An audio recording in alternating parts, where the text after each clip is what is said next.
November 10th, 2024 is finally here. And that day will forever remain an instrumental day in the history of Zambian politics. And a day like that one, we have to be careful as the public. We cannot be reckless. We cannot be hasty. Because there are some funny characters that are expecting us to act like a bunch of hooligans or a bunch of savages.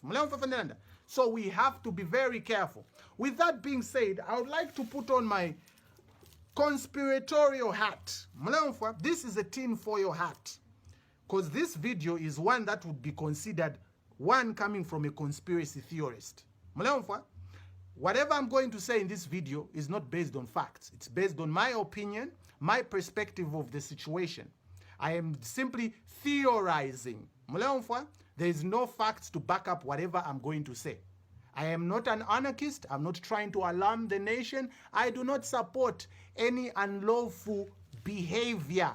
I am a very responsible citizen of the land of work and joy. Now, with that swagger, let's get into it. Now, you see, this case to me has been a very strange one. Why? Because the judgment is going to be televised on national television. To me, I started asking questions like, okay, why wasn't this case televised from the first session of this court case? That's number one. Number two, why now?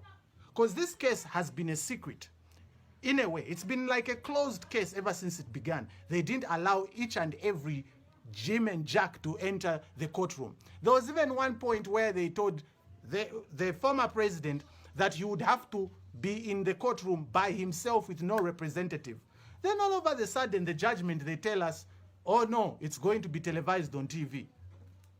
What is going on? Well, here's what I think is going on. One, these people already know what the verdict is. And the verdict is probably going in their favor. So they want to show the entire world that, hey, this man is not eligible.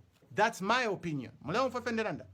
And then another thing is, they would like to embarrass the man right there on national television with a spotlight so that the cameraman can zoom in his face to show him, so that we can see his reaction on how they break the man.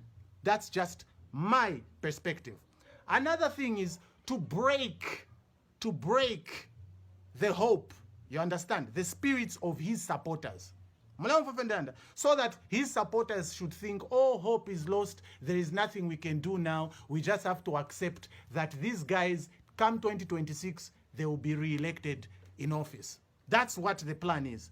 Then one thing is they want the public, every Zambian, every ear to listen, to see for themselves, to bear witness. I won't even be surprised if power won't go on that day. Believe me, kukabama light that day everywhere. I am seeing this coming.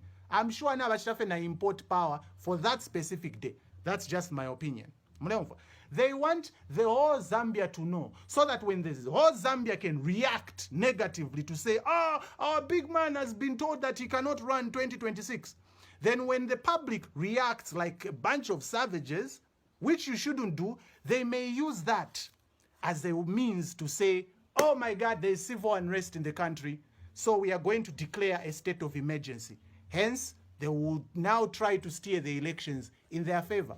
And if it gets worse, that's worst case scenario, by the way, when it gets worse, they may even want to tell us, say, Zambia is unstable right now to hold elections. And before you know it, that 8 to 9 years without election may kick in. Lock in. You see, it's called predictive programming. They have to tell you in advance before they actually do it. Why? It's a way to trigger your subconscious so that you should not be surprised. It's all an orchestrated move, in my opinion. Somebody is very smart, but lucky enough, as the citizens of Zambia, we are smarter. We can see this coming. Look at what is happening in South Korea. Yeah, South Korea.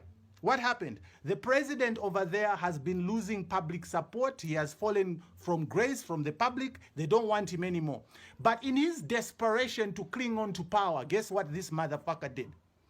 Yep. he decided to enact a martial law.